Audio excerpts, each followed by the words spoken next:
My dog helped me catch my cheating wife in the act. Reddit cheating stories. I never thought my marriage would end because of my dog. But looking back now, I realize he was the only one who stayed loyal, the only one who sensed the truth before I did. His instincts were sharper than my love-clouded eyes, and in the end, he became the reason I uncovered a betrayal that nearly destroyed me. I met my wife, Claire, in college. She was beautiful in that disarming, girl-next-door way, kind smile, sparkling eyes, and the kind of laughter that drew everyone in.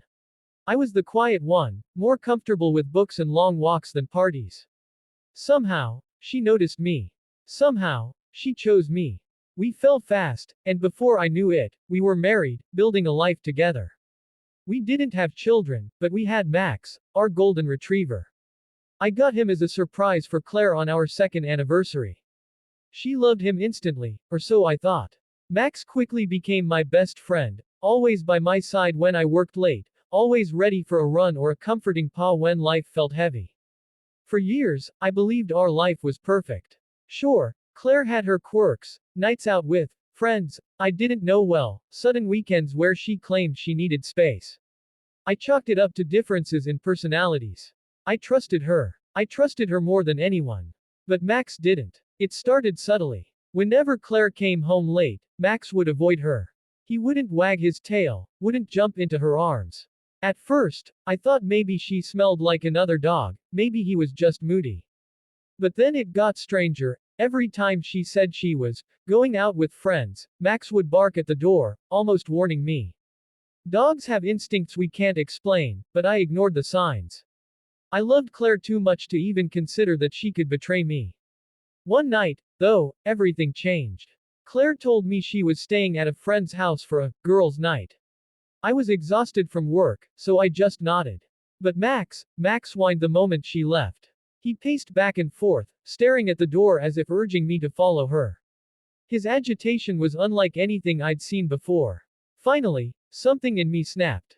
I grabbed my coat, clipped on his leash, and decided to take him for a walk. But Max didn't want a walk. He pulled me, not towards the park, but down the street, block after block, until we stopped in front of a small apartment complex I'd never noticed before. Max barked and scratched at the entrance like he knew exactly where to go. My heart pounded as I followed his lead, up the stairs, down the hall, until we stood in front of a door slightly ajar. And then I heard it, Claire's voice. Laughing. Not the warm laugh I remembered, but something different. Intimate. I froze. My hands shook as I pushed the door open, Max barging in before I could stop him. What I saw will haunt me forever. Claire, my wife, my partner, the woman I gave my life to, was wrapped in the arms of another man. Their faces paled the moment they saw me, her excuses already tumbling out as if words could erase the image burned into my brain. I didn't yell. I didn't scream. I just stood there, my world collapsing in silence. Max growled, his fur bristling, positioning himself between me and them like he was protecting me from the ugliness of what I'd just discovered. Claire tried to run after me as I left, but I couldn't look at her. The betrayal was too deep. The walk home felt like miles, my chest heavy, tears blurring the streetlights. Max never left my side.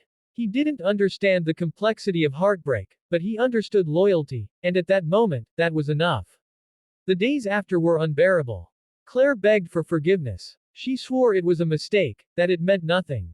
But once trust is shattered, no amount of words can piece it back together. I filed for divorce. It was messy, painful, and it stripped me of everything I thought I knew about love. Through it all, Max stayed. He sat by me during sleepless nights, nudging my hand when I drowned in self-pity. He forced me to get up, to walk, to breathe. Slowly, step by step, I began to heal. Months later, I realized something profound. Betrayal doesn't define you.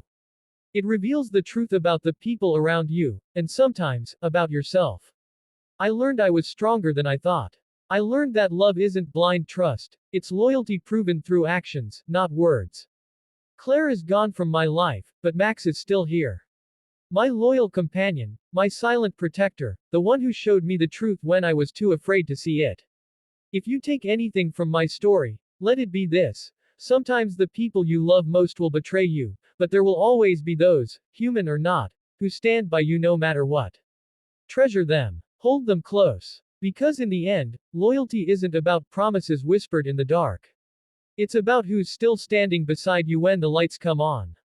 And for me, that's Max. Always Max.